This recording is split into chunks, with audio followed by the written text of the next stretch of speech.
Hello guys, good evening. Welcome back to my YouTube channel. So अहिले चाहिँ बेलुका भइसकेको छ। हेर्नुहोस् सनसेट भइसकेको छ। यहाँ हेर्नुहोस् है सनसेट भइसकेको छ। यो चाहिँ मेरो माइत घरको भ्यू हो। सो म चाहिँ हिजो नै माइत घर आएको थिएँ। अरे बा ओसा आगो पो लागेछ साथीहरु हेर्नुहोस् ल।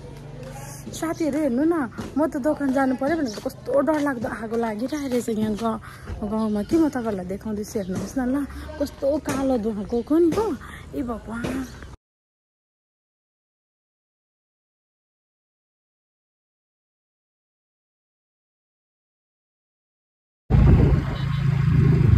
ए बिना दागो घर पो रहेछ बिचरा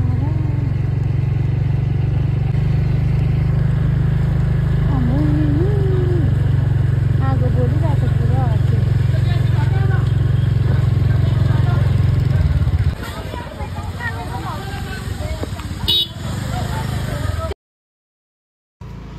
सो साथीहरु तपाईहरुले पनि ध्यान दिनुहोस् है यस्तो चाहिँ कसैको घरमा नहोस् बिचारा दादा एकदमै राम्रो हुनुहुन्थ्यो उहाँको फास्ट फुड दोकान पनि छ पेट्रोलहरु पनि सेल गर्नुहुन्थ्यो त्यस्तै भएर आगो लिक भएछ नराम्रो खबर हो यस्तो चाहिँ नहुनु पर्ने हो नि सानो बच्चा पनि छ उनीहरुको घरमा केही छैन राम्रो भयो आगो सबै निभायो सबैजना मिलेर यस्तो नहोस् है साथीहरु तपाईहरुले पनि के गर्नुहोस् आफ्नो घरतिर पेट्रोलहरु छ भने साथीहरु टेन्सनको केही बात छैन यहाँनिर चाहिँ आगो निभिसक्यो राम्रो भयो